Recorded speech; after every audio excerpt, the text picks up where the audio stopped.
ladies, gentlemen, and dearly departed sea creatures. And Frank, we're gathered here today in remembrance of someone very special, someone we swore to protect, and someone we failed. We're here today to honor Bob. Bob was someone who played an important role in all of our lives. For those of us here in this Watchtower, he was a constant, a presence that we could depend on. So today, rather than lamenting the fact that we're forced to say goodbye to him, rather than focusing on the fact that our futures will have a Bob-shaped hole in them, I thought it might be good for all of us to share a memory of our time with Bob, so that we can linger for a few more moments on things as they were, instead of as they will be. Etta, would you like to go first? Yeah. Etta, I know it must be difficult, but it wouldn't hurt to focus on the task at hand here. If she had any focus to spare, you'd think she'd have used it to get some of her stories right. Am I right, Roger? Oh, I'm sorry. Was anyone talking to you? Go ahead, Etta. Right, a story about Bob. Sad, dead Bob. A tale of Bob. Poor Bob who is dead. Poor Bob is dead. Long live Bob. Etta. Yeah? You're rambling. I am not. You just don't know a good prologue when you hear one. Anyway, it's like Kate said. Bob was someone we could always depend on. And I know that I did. There's no one time that I can point to for you because there are days, you know? It's not always easy out here with just the four of us, and there are other things, other factors, other issues, and sometimes Bob was like a safe harbor. A place that I could go to talk things out if that was what I needed. It was cheaper and definitely more accessible than therapy out here. Etta, you know you can always... And that's my bit. I'll miss that. Alas, poor Bob. I knew him. Roger, take it away.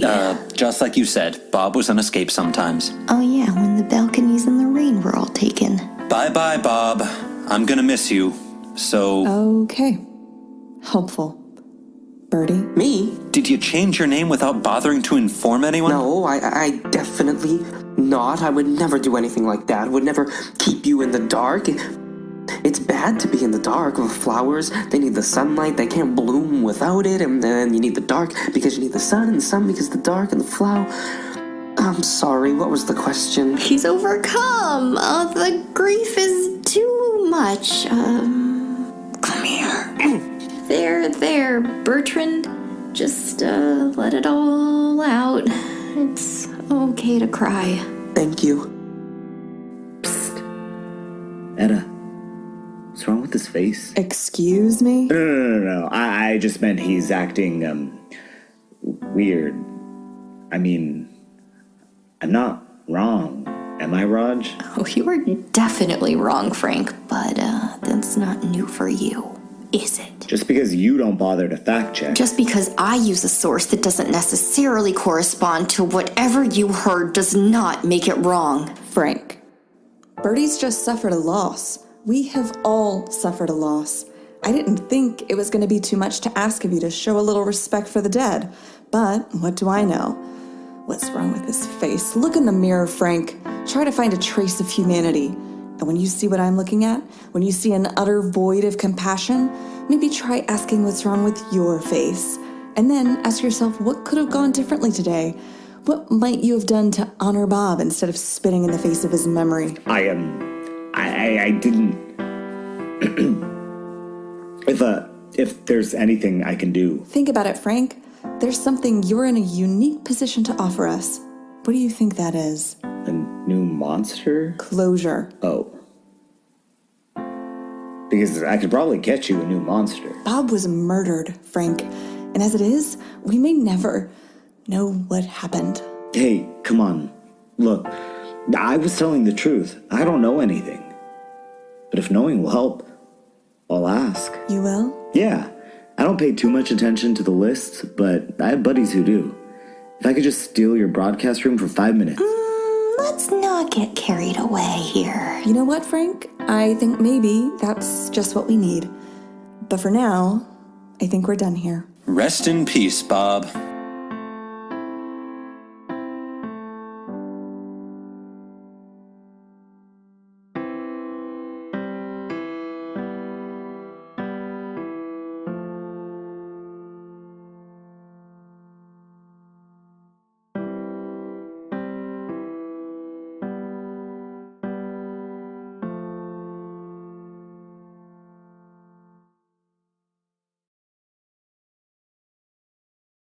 So, that went well. It went somewhere, that's for sure. I don't know about all this. I mean, it's not exactly the best idea we've ever had, is it? No, the best idea I ever had was a tour de force of a dessert. A trio of ice cream scoops sandwiched between donuts resting on a bed of Rice Krispie treats dipped in the most perfect hard-shell chocolate. Oh, I still see it in my dreams sometimes. It doesn't matter anymore if it was a good idea, Bertie. It's done. The only thing to do now is move forward. You all did just fine out there. Let's figure out what we do next. No, we didn't do fine. We were, at best, fumbling toward mediocrity. But you were fine. You were great, in fact. You saved the whole show. I almost believed Bob was dead. Thank you.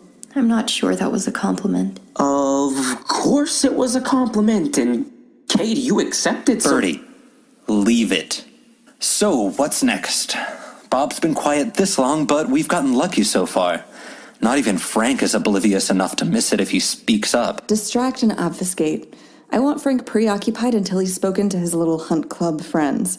Maybe we should keep this funeral procession going. Someone could deliver a eulogy over our next broadcast, get it set up for Frank's call, and make sure we can listen in. Then, even if Bob does speak up, we may be able to get Frank to write it off as radio interference or a past recording or something. Etta and I have already given our speeches to honor, so... I could... No. No, that's okay, Bertie. What say you, oh Captain, my Captain? Think you could do better than one pitiful sentence of a pretend eulogy this time around? Honor Bob properly for a change? Fine. Oh, Roger. Please, you're so chatty today. Save some of those words for my audience. Hello? Hello? Okay, I think this thing's on. Maybe. So, Bob. Etta wanted me to tell a sad story to honor his memory. Luckily, sad stories are my forte, because, you know, life is sad. Anyway, there's this place on the bridge that's off limits to tourists. I guess that isn't too surprising, actually. If we were obvious about all the behind-the-scenes stuff, this whole experience would be less magical. No one really wants to know how the sausage gets made and all that. Not that we're making sausage. Each watchtower was constructed to look similar to its brethren on the outside, but what really happened there varied. Back in the bridge's heyday, crew members' assignments changed every few months. Our sponsors said it was because they wanted to give us as many new experiences as possible. But we knew they didn't want us forming any long-lasting bonds. Connection. We could feel it toward the bridge, the ocean, our jobs, just as long as it didn't apply to our colleagues. Everything was fine if we followed their rules. Watchtower 13 was my 5th assignment.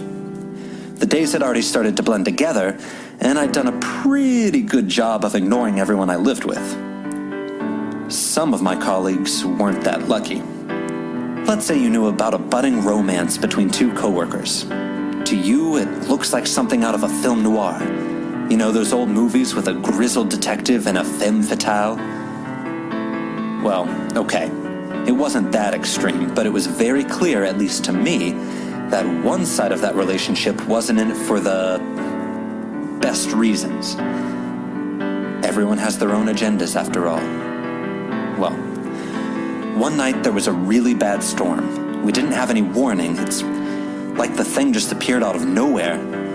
Looking back on it, our extreme weather change was probably caused by one of Bob's relatives, but at the time I had no idea they could do something like that.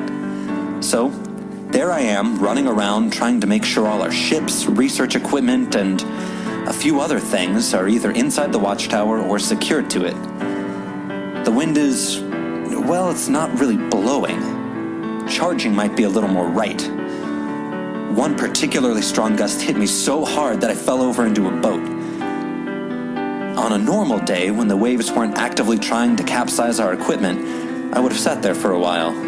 It's not like I was trying to dodge work, I just wanted some time alone. We had more people in watchtowers back then, and sometimes you keep seeing the same faces over and over, wondering if you look like they do. Empty expressions, dark circles under their eyes, living, breathing personifications of loneliness. Some days the despair was so thick you could cut it with a knife. But a job's a job, and if misery really does love company, it sure had a lot of it. As I tried to climb out of the boat, the Watchtower's exterior door opened. 2 people walked out, and sure enough, it was my rule-breaking coworkers. I ducked back down, hoping they wouldn't find me. I should have just made myself known and left, but there was still work to do, and something in my gut told me not to move. So I didn't. And I heard the most interesting story. One about 2 girls who were best friends. One of them was fated to help her town in an extraordinary way. She'd become a sacrifice for something that held the town's fate in the palm of its hand. Or claw. Or maybe tentacle. I can't remember the specifics. The girl's friend wasn't sure that the whole sacrifice thing was a good idea, and after a time, the other one agreed. They planned to meet at a secret location, run away, and prevent the sacrifice from being made. But it turns out that it takes a lot more than hastily crafted plans to escape fate. A sacrifice was made that day. The one person the girl thought she could trust, the friend who was going to run away with her, pushed her off a cliff. The sacrifice was made, and the girl's friend was never seen again. She left the town, not because she was haunted by what she did, but because she wanted to see more of the world. She knew that places outside her small town had more to offer. Thanks to her part in the sacrifice, the girl was granted safe passage over the seas. She traveled the world, learned about things that shouldn't exist. But she knew better, as did her town. And when she thought of them, the people who raised her, who'd always expected so much of her, she got angry. How much longer could those creatures allow her town to cater to them? How would they guarantee that those wretched beasts would hold up their part of the bargain? At this point in the story, my coworkers' footsteps were getting closer. They were at the edge of the dock. A simple question was asked. If these arrangements were so beneficial to the ocean creatures, why would they go back on the deal? And a simple answer followed. These beings were ruled by only one thing: survival. If it was better for them to consume the whole town rather than one girl, they would strike. They'd do so without warning and without empathy. Their only line of defense was science. They need to study these specimens to discover how to dispose of them. But there was a problem. One very big problem in this very watchtower. The creature, dubbed Subject 15, passed away moments ago. Pushed to some unknown limit, it collapsed, and it could not be recovered. So, now they waited, on this dock, for another monster to appear.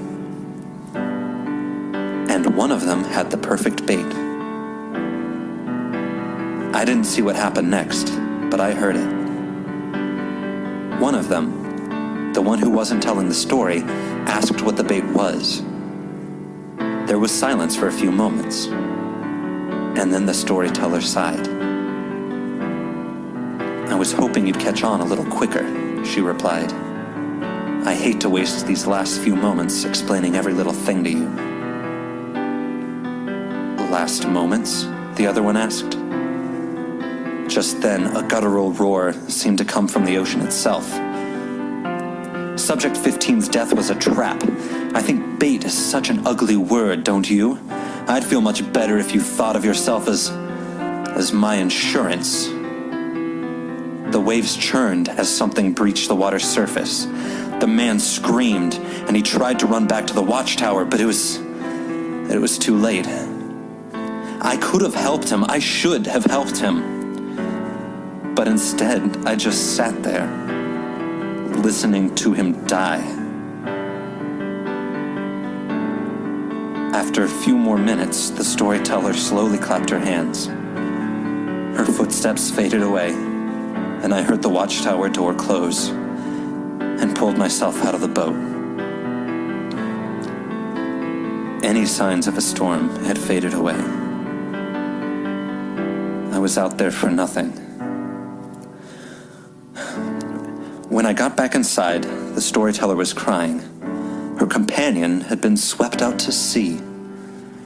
The others tried to comfort her, but, like I said, making friends wasn't really company policy.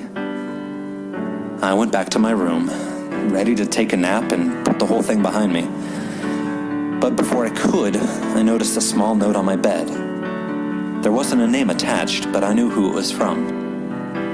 4 words were scrawled across the small piece of paper. The ink was still wet, but the message was clear. For the greater good.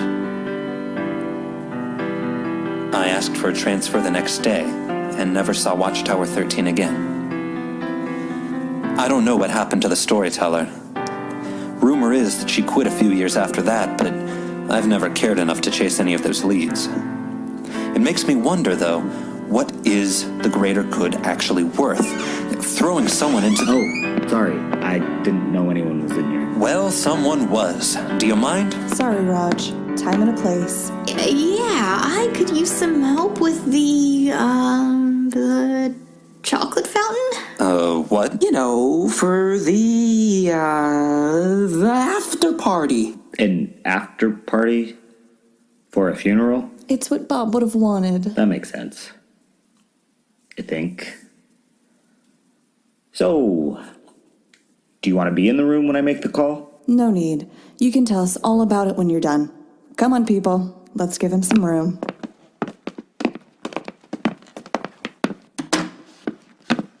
Wonder what this does. Whoops, probably shouldn't mess with that. How do you make an outside call?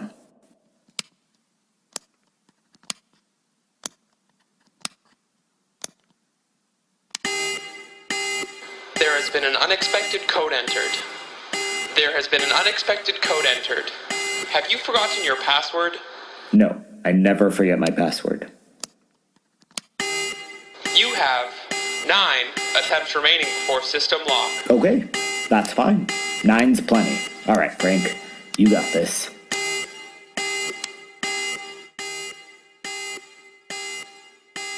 Should we tell him how to dial out? Birdie, we've had a hard week. Let's take a moment to enjoy this, yeah?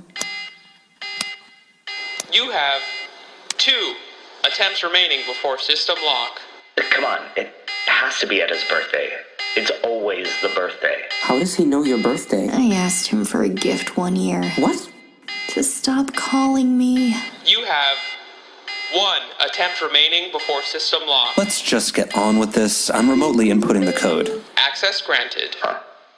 9 times the charm, I guess. It kind of doesn't feel right listening in on this. Trust, but verify, Birdie. Though I have to say, the poor sap kind of grows on you. Which part? I swear if he moves my microphone even 1 inch, Your microphone? it's basically mine. This mic is down really low. We'll move it back. But I'll always know his weird little hands were on it. They are kind of little, aren't they? Quiet. He's making the call. Hayward, report to base. Frank! Chad B?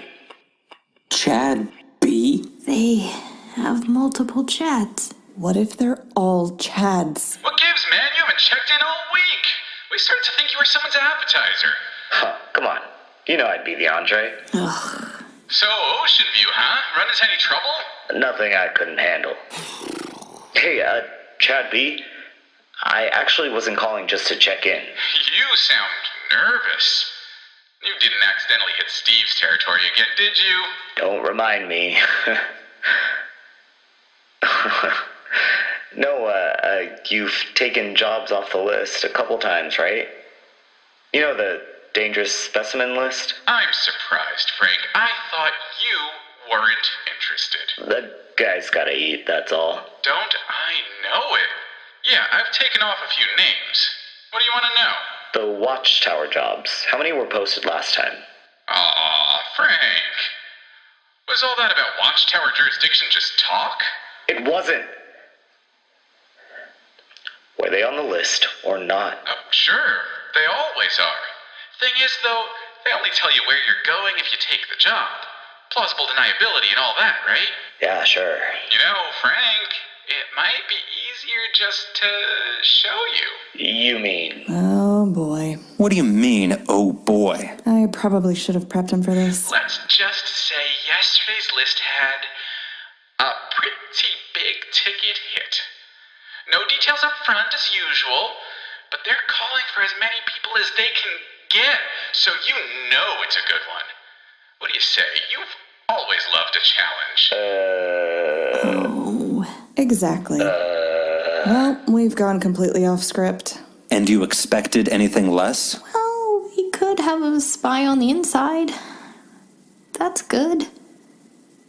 Right? Yeah, unless they're sending him to us. No, this could work. In what universe? Like I said, we could have a spy. If we're the job, all the better. But if we're the job, he's going to know Bob's alive. And? Well, Kate, we kind of just had a funeral. And did you think we'd keep this going forever? This is a temporary measure. There's a bigger problem. What? I think we broke Frank. Buddy, you still there? Uh-huh. Yep. Definitely here. You're not surprised, are you? You were September's Hunt Clubber of the Month. Anyone would want you on their team. You really think so? Oh, Frank. Wow, he is distressingly easy to manipulate, isn't he? This could be your big break, my man. What do you say? Are you in? Can I think about it? I have to ask my my crew. Sure, don't take too long, though. We're shipping out by the end of the week. Talk it over with your crew, and give me a call tonight. And Frank, Yeah? I like you, man, and I hope you'll come with us. But this is the opportunity of a lifetime. And if you don't take it, somebody else will. Over and out.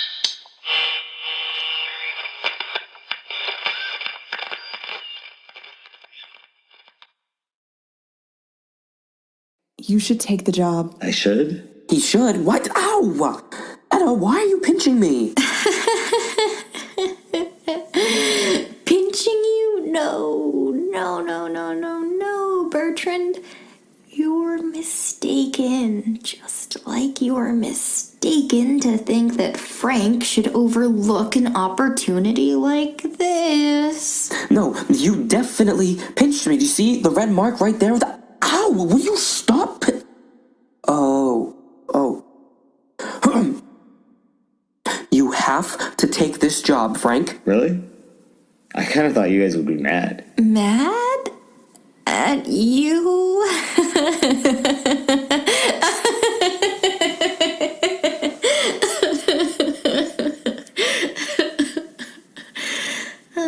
Raj, what do you think? Masters of subtlety, the both of you. Look, this is an opportunity. I don't see how you can just give up. Prestige, glory, respect in the eyes of the Hunt Club, not to mention what sounds like a not insubstantial reward. This could be a big, big break for you. Hey, that's exactly what Chad said. And I guess I don't mind telling you that having someone we trust on the job would take a weight off our shoulders. You all trust me. At this point, I don't even trust myself. Ow! Bertrand! Sorry, but fair's fair. I asked you earlier what you could have done to honor Bob's memory today. This is your chance to do that, Frank. Yeah, Frank, do it for her. That is to say, you do it for him.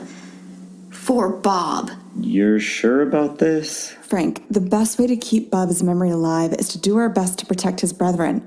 You can help us with that. If you take this job and stay in contact with us... And that won't be hard. You know, you were already calling into my broadcasts all the Then time. maybe you can spare another Watchtower what we've been through. You want that, don't you? Okay, I'll do it. I'll help you. Thank you, Frank. I can't tell you how much we appreciate this. You won't regret it. I'm just afraid we might. Our guest didn't follow you? Nope. Sound asleep. He says subterfuge exhausts him. Well, this is great. Really? Sarcasm, Bertrand. Oh, It's going fine. We all just need to stick to our stories for a couple more days. And that won't be a problem, right? why are you looking at me? You're making that face, for one. Oh, this doesn't feel right. I agree. This guy isn't harmless, Etta. You think I don't know that? No, I don't want him anywhere near Bob, but how do you think he's gonna react when he hears the truth from them and not us? Doesn't matter. Of course it matters. Listen, I'm not numero uno's biggest fan, but I think he actually trusts us. Then that's his mistake. Roger. Hey, well, if we'd been a little more trusting last week, you'd be who the hell knows where, Etta, and the rest of us would be dead. I'm not willing to take any more chances. Are you? No, I guess I'm not. But if you're scared it'll happen again, then say so. Don't use me as an excuse. I'll talk to her. You think that'll help? I think she'll go with it, if that's what you're asking. If you think I'm going to talk her into liking it, though, you give me way too much credit.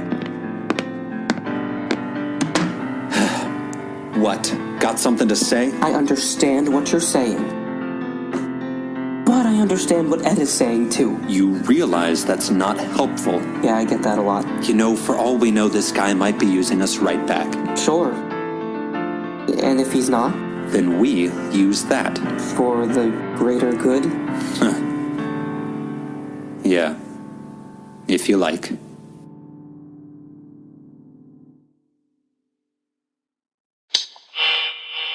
Ballard speaking. Please proceed.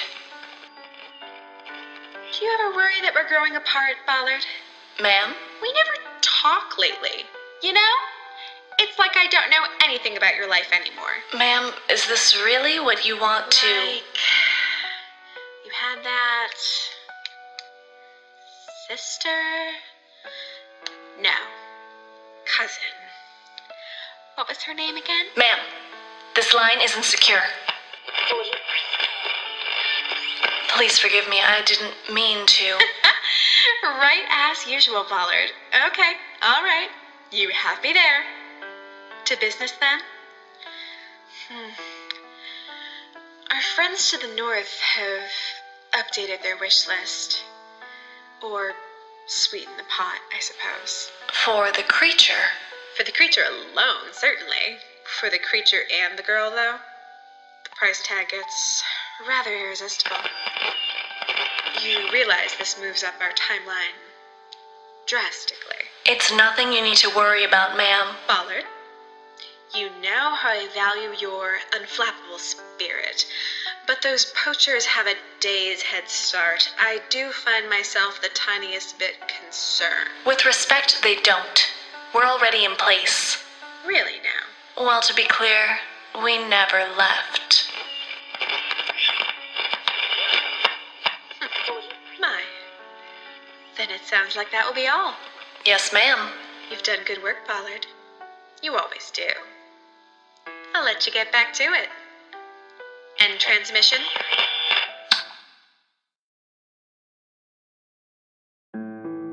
Thank you so much for listening to The Bridge. This episode was written by Jen Elysian, Rebecca Mahoney, and Alex Brown. It features, in order of appearance, Liz Hull as Kate, Alex Brown as Etta, Chris Martin as Roger, Salim Razawi as Frank, David Piccarello as Birdie, Jen Elysian as Bollard, and Rebecca Mahoney as Challenger Deep.